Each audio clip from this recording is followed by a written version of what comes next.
I know you work with EMDR, you do cognitive processing therapy, but then also something that I've just learned, and as I saw that acronym and then read it, I'm like, I would love for Callie to get into this, is deep brain reorienting. So please take it away and educate me and the audience on what that is. Okay, so deep brain reorienting is something that you can get lost in the sauce with. So I'm gonna try to like make it brief and as like layman's as possible. So, um, we have EMDR, which is technically like where pieces of an event are still alive.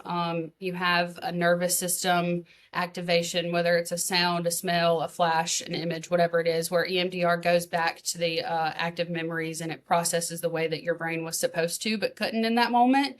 And then you have CPT, which is like the after like incident report for this, and where you sit down and the incident becomes something that it really wasn't. And so you go back and in the distorted narrative, you kind of have time to work through that, and it breaks through that for you, where it challenges the things that weren't accurate. Where deep brain or reorienting comes in, I have a lot of people who say, I've done EMDR, I've done CPT, it doesn't work for me. And sometimes I just start with DBR in the beginning, but essentially this is like resetting the alarm system at the foundation of everything. So DBR therapists like to go back and process something called the pre-verbal shock. So where EMDR and CPT are working on the logical things that are going on in what we would call your upper level thinking, DBR targets the pre-verbal like moment that your body registers that something is wrong. So long after the calls or the shifts, the deployments, the scenes have passed, your body is basically still in that hypervigilant mode or high alert, scanning, bracing, never really fully off duty. Lots of people think that's a mindset problem, and it's not. It's your brain stem, which is the most primitive part of your survival system, still running the threat protocol. So DBR really works at that level directly in your brainstem, not talking through or thinking, but through the body itself, and allows your nervous system to finally like stand down from everything.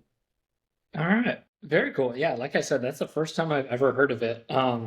It's still new. I think there's only 3 of us in Baton Rouge that use it.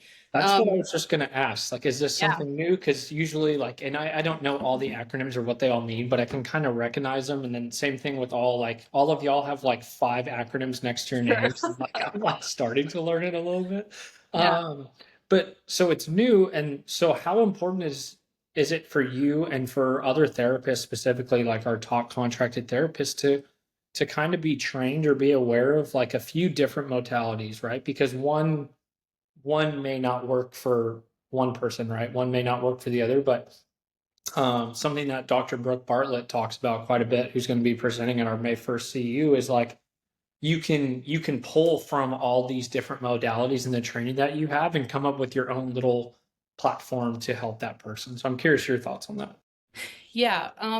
In my opinion, very simply, I think it's culturally competent to have multiple modalities. I think it's kind of foolish to walk in with thinking that EMDR or CPT or DBR is going to be the thing that you use with everyone. And I stand really firm in that because I've seen it not work for several people. So yeah, DBR I think it was founded, um, actually not even in the United States. I think it was in Scotland in 2018. So it's Hmm. very new.